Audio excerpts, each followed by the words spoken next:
오늘은 기독교 신앙의 핵심인 그리스도인의 사귐에 대해서 말씀드리려 합니다. 요한 1서는 바른 신앙을 위한 권면의 서신입니다. 요한 1서는 당시 소아시아 지방에서 풍미하던 영지주의의 영향을 받은 그릇된 신앙관을 교정하고 바른 신앙관을 제시하려고 쓰여진 회람 서신입니다. 요한 1서가 제시하는 신앙관은 영지주의 신앙관처럼 신에 대한 지식, 신앙은 신에 대한 지식이 아니라 신과의 사귐, 신과의 교제라는 것입니다. 신앙에 대한 기독교 입장은 예나 지금이나 한결같습니다. 기독교 신앙은 신에 대한 지식을 얻는 것도 아니고 또 신이 원하는 도덕적인 생활을 하는 것도 아니고 우주와 인생에 관한 철학을 습득하는 것도 아닙니다. 기독교 신앙은 신과의 사귐입니다. 사귐이라는 단어에 주목해야 하는 이유입니다. 오늘 본문에 사귐이라는 단어가 여러 번 반복되고 있죠. 사귐이라는 원어는 코이노니아, 한글로는 사귐으로 번역되고 영어로는 펠로우십, 어떤 영어 성에는 파트너십이라고 번역됩니다.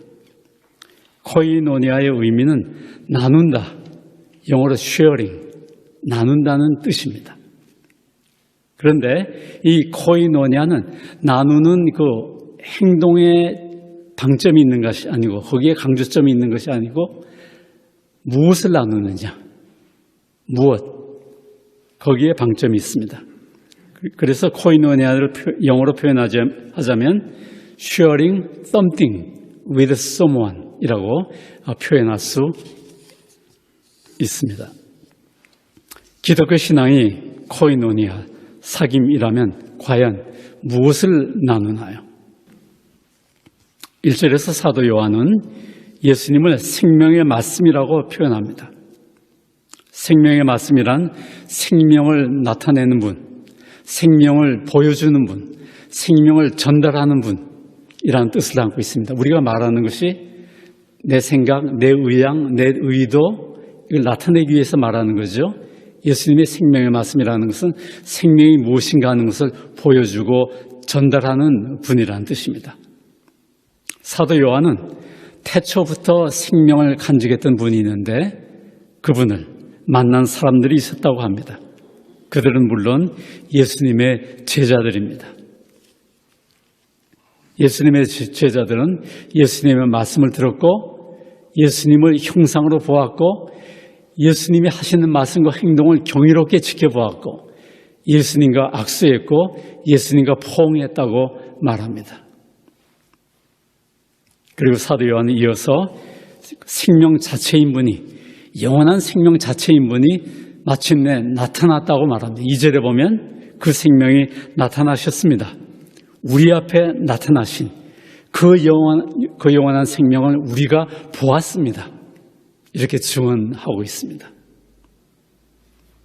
생명의 말씀이신 분이 이제 영원한 생명으로 제자들 앞에 나타났다고 말합니다. 그리고 제자들이 그 영원한 생명을 보았다고 말합니다. 이것을 그림으로 다음과 같이 표현할 수 있습니다. 사도 요한이 예수님의 초림을 영원한 생명의 나타남으로 표현한 것은 죽음의 세상을 염두에 둔 것입니다. 맨 아래쪽 화살표 죽음의 세상, 이 세상, 악과 고난의 세상은 인간의 타락부터 시작되어서 예수님의 재림 때 끝나게 되죠. 예수님의 초림 때 미래로부터 영원한 생명 오는 세상, 하나님 나라가 임해가지고 쭉 계속되고 있습니다. 생명의 안티테제, 생명의 반대편에 있는 것이 죽음입니다.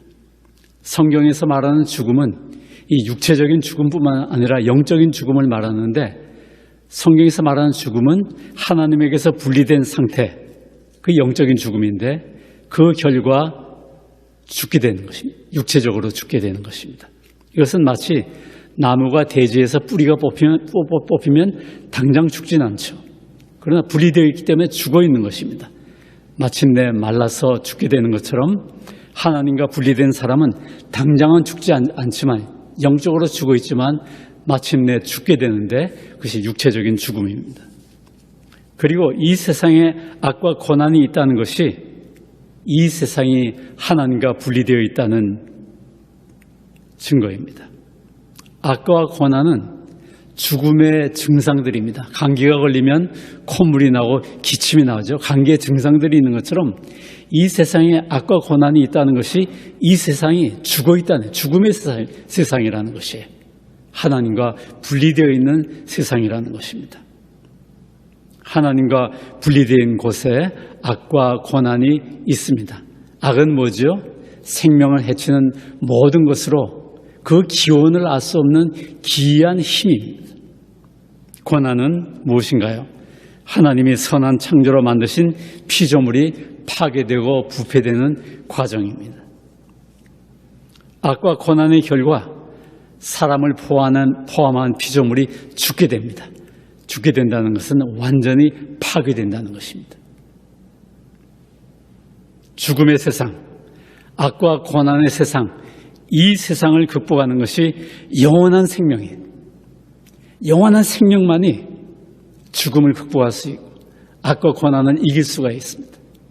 영원한 생명이 나타나는 것이 오는 세상, the age to come, 미래로부터 오는 세상, 미래로부터 오는 세대, 미래로부터 와서 예수님의 초림 때 와가지고 계속해서 예수님의 재림 때 환하게 밝아지고 계속 영원토록 이어지는 세상,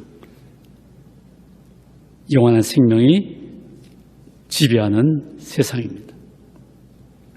예수님의 초림과 재림 사이의 시기를 성경에서 말세라고 하는데 이 시기는 죽음의 세상이 점점 힘을 잃으면서 희미해지고 사라지고 fade out 되는 영화의 지난 장면이 이렇게 점점 희미해지는 것 같이 점점 희미해지는 시기예요.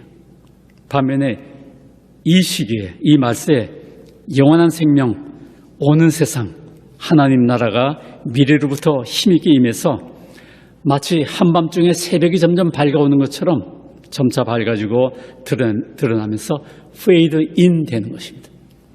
이 영원한 생명이 어느 세상이 점점 뚜렷해지면서 이 세상, 죽음의 세상을 극복하게 되는 것입니다. 예수님이 오는 세상에 생명으로 오셨기 때문에 이 세상의 죽음을 이깁니다.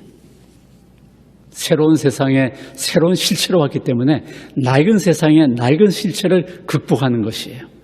예수님이 이 세상에 오셨을 때 낡은 질서가 죽음을 무기로 해서 예수님을 무력화시키려 했지만은 새 질서의 왕이신 예수님은 죽음에서 부활하셨고 그로써 죽음의 세상을 이기셨습니다. 예수님의 초림과 재림 사이의 시기인 말세는 오는 세상의 생명이 이 세상의 죽음의 증상들인 악과 고난을 점차 극복해가는 과정입니다. 그래서 악과 고난이 점점 소멸되는 것이 점점 작아지고 축소되고 사라지고 없어지는 시기예요. 반면에 영원한 생명이 점차 힘을 얻으면서 왕성하게 이렇게 자라가는 그런 과정입니다. 저는 본문을 읽으면서 사도 요한이 오는 세상의 실체를 어느 세상의 주인공을 생명으로 영원한 생명으로 표현한 것이 너무나 절묘하고 잘된 묘사라고 여겼습니다. 생명이란 이름 앞에 감동받지 않은 사람이 있을까요? 생명을 갈구하는 이들이 곳곳에 얼마나 많은가요? 몸과 마음이 병들어서 병상에서 낫기를 간절하게 바라는 이들이 얼마나 많이 있습니까? 세파에 시달리면서 작은 불빛 같은 한 조각의 희망이라도 붙잡고자 하는 이들이 얼마나 많은가요? 원치 않게 파탄난 인간관계로 인해서 삶의 의미를 상실하고 기쁨을 상실한 이들이 또한 얼마나 많은가요? 가난, 질병, 폭력, 전쟁, 재난, 참화를 겪으면서 죽음 가까이에 있는 이들이 죽지 못해 살아가는 이들이 얼마나 많이 있습니까? 이들에게 필요한 것이 생명, 영원한 생명일 것입니다. 생명의 이름으로 그들에게 다가가는 것이 필요할 것입니다. 예수님이 지상에 계실 때 그분은 만나는 사람마다 생명을 주셨어요. 그래서 예수님은 스스로 나는 생명의 샘물이다. 나는 생명의 떡이라고 하셨고, 나는 양들의 생명을 풍성하게 하는 선한 목자라고 하셨고, 나사로의 무덤 앞에서 나는 부활이요 생명이라고 하셨습니다. 생명을 주기를 원하셨어요. 생명의 이름으로 그들에게 다가가기를 원하셨습니다. 예수님이 만나는 사람마다 죽음의 증상들인 악과 고난에서 해방되고 치유되고 회복되었습니다. 놀라운 거죠. 경이로운 것이죠. 그리고 마침내 예수님 자신이 하나님의 도움을 받아 죽음에서 부활하셨습니다. 영원한 생명이 이 세상에 오셨을 때 죽음의 세력들을, 죽음의 증상들을 거침없이 극복한 것입니다. 그리스도인의 신앙은 이 예수님과 사귀면서 예수님이 주시는 영원한 생명을 받아 누리는 것이고, 그리고 그것을 동료 그리스도인들과 함께 나누는 것입니다. 이 복된 사귐을 다음과 같이 표현할 수 있을 것입니다.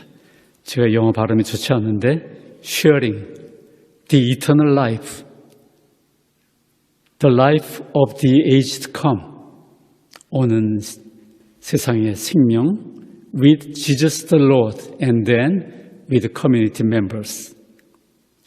이 영원한 생명, 오는 세상의 생명을 예수님과 함께 나눈다는 예수님으로 받는 거죠.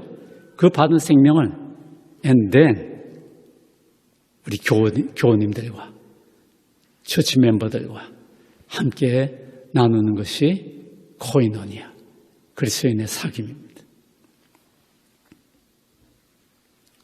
3절 제가 낭독합니다. 우리가 보고 들은 것을 여러분에게도 전파합니다. 이는 여러분과 우리가 서로 사귐이 있게 하려는 것입니다.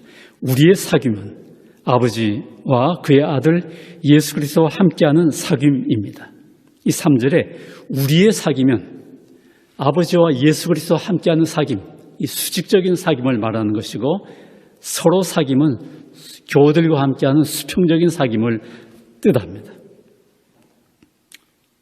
수직적인 사귐을 통해서 영원한 생명이신 예수님에게서 생명을 받습니다. 그리고 수평적인 사귐을 통해서 교우들과 함께 서로 예수님에게서 받은 영원한 생명을 함께 교환하는, 교류하는 것입니다. 그러면 죽음의 증상들인 악과 고난을 함께 극복하게 될 것입니다. 바라기는 우리 가운데 코이노니아가 풍성해가지고 영원한 생명이 언제나 맑은 샘물처럼 퐁퐁 솟아나는 교회가 되면 좋겠습니다. 그러면 우리 그리스도인들이 예수님으로부터 영원한 생명을 받아 누리려면 어떻게 해야 할까요? 언제나 당위성보다는 방법이 중요하죠. 우리 한국인들은 이 당위성, 뭘 해야 된다, 이것을 해야 된다 하는 걸 많이 붙잡고, 미국인들은 어떻게 하면 이것을 할 수 있을까 하는 실용적인 것을 많이 생각하죠. 어떻게 하면 영원한 생명을 받아 누릴 수 있을까요? 요한일서 2장 5절에서 6절입니다. 그리스도인이 영원한 생명을 누리려면 하나님의 말씀을 지켜야 합니다. 지킨다는 것은 영어로 keep인데 그 말씀을 듣고 그대로 행하는 걸 말한다. 준행해야 합니다. 요한일서 2장 5절 제가 낭독합니다. 누구든지 하나님의 말씀을 지키면 하나님의 사랑이 참으로 그 사람 안에서 완전히 이루어집니다. 그리스도인이 하나님의 말씀을 듣고 지키면 즉각 하나님과 커넥티드 돼, 하나님과 연결됩니다. 그때 하나님의 베푸시는 사랑을 따라서 영원한 생명이 임하는 것이 하나님의 사랑이라는 그 포장 속에, 그 패키지 속에 영원한 생명이 들어있는 것이, 이건 신비입니다. 이로써 우리가 하나님 안에 있음을 알게 됩니다. 하나님 안에 있다는 것은 하나님과 사귀고 있다는 거예요. 하나님과 교제권 안에 있다는 것입니다. 우리 하나님의 말씀을 지키면 하나님께 연결되고 그때 하나님의 사랑을 따라 영원한 생명이 그리스도인에게 임합니다. 이 신비를 독일의 신학자 보네퍼는 이렇게 말했습니다. 그리스도인이 하나님의 말씀을 준행할 때 하나님의 현실이 임한다. 그때 하나님의 현실은 영원한 생명. 우리가 이 세상에서 알 수 없고 얻을 수 없고 누릴 수 없는 그 영원한 생명이 우리가 하나님의 말씀을 지킬 때 위로부터 미래로부터 우리에게 이렇게 확 오게 되는 것입니다. 신비로운 체험입니다. 그래서 하나님의 말씀을 준행하는 것이 중요해요. 매일 성경을 읽고 성경을 공부하고 그 말씀대로 살아야 됩니다. 실전적으로 하나님의 말씀과 가까이 하는 시간이 자주 많이 있을수록 영원한 생명이 점점 풍성해지는 것이죠. 우리 교우님들이 어떤 방법으로든지 어떤 모양으로든지 성경을 가까이 할 수 있기를 바랍니다. 우리 에임스 반석교회는 오래전부터 하나님의 말씀을 가까이 하는 교회, 좋은 전통을 가지고 있는 교회입니다. 수직적인 사귐을 위해서 그리스도인들이 하나님의 말씀을 준행해야 합니다. 그러면 수평적인 사귐을 위해서는 어떻게 해야 할까요? 2장 6절이죠. 누구든지 하나님 안에서 살아간다면, 하나님과 사귐을 나눈다면 그리스도께서 행하신 것 같이 자신도 그렇게 행해야 합니다. 영원한 생명을 교우님들이 수평적으로 나누기 위해서는, 서로 나누기 위해서는 예수님의 행실을 본받아야 합니다. 예수님께서 이 지상에 계실 때, 이 땅에 계실 때 어떻게 행하셨어요? 예수님이 지상에 계실 때 그분은 언제나 자비의 주님이셨습니다. 예수님은 아까 고난에 희생당한 자를 만나면 항상 자비를 베푸셨어요. 예수님은 고난당한 자를 만날 때마다 마음이 크게 움직였습니다. 그들과 눈을 마주쳤죠. 그들의 손을 잡았어요. 그들에게 말을 건네고 그들을 위해서 먼 길을 가셨고 때로는 오해와 미움을 무릅쓰고 도움을 주셨습니다.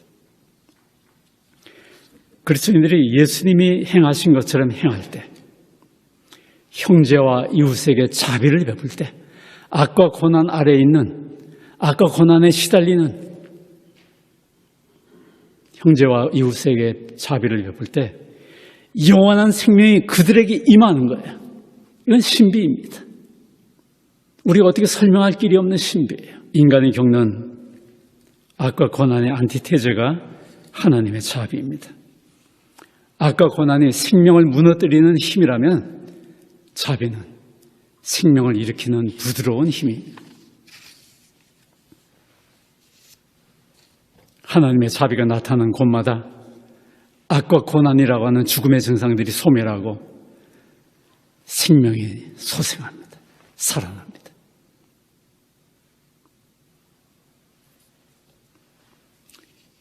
요한일서 2장, 3장, 4장 곳곳에, 오늘 보면 요한일서 1장인데요. 2장, 3장, 4장 곳곳에 하나님은 사랑이시라 우리가 서로 사랑하자. 사랑은 여기 있으니 우리가 서로 사랑하자. 사랑은 하나님께 속한 것이니 우리가 서로 사랑하자. 새 계명에 이른 것처럼 우리가 서로 사랑하자. 서로 사랑하자는 표현이 곳곳에 메아리치고 반복되고 있어요. 반복은 강조이죠. 그리스도인들이 서로 사랑할 때 그때 하나님의 자비가 나타나고 그 자비를 따라서 영원한 생명이 임합니다. 바라기는 에임스 반석교회가 서로 사랑하는 교회, 에임스 반석교회 하면 교우들이 서로 사랑하는 교회, 예수님의 행실을 본받아 서로에게 자비를 베푸는 교회,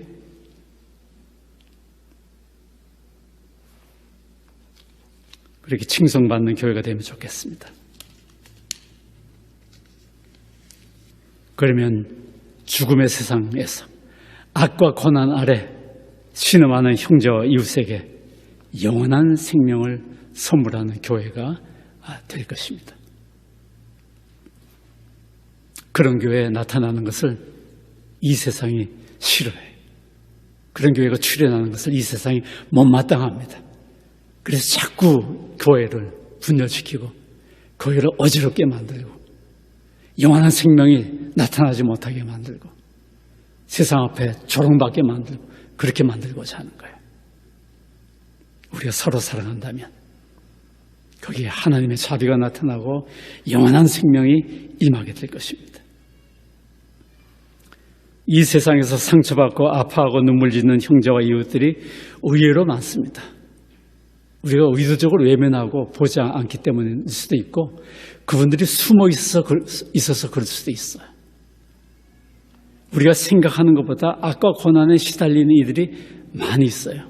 우리가 생각하는 것보다 이 세상에서 너무 힘들어서 너무 아파서 너무 상처가 깊어가지고 아파하고 눈물 짓는 그런 형제와 교우님과 이웃들이 많이 있습니다.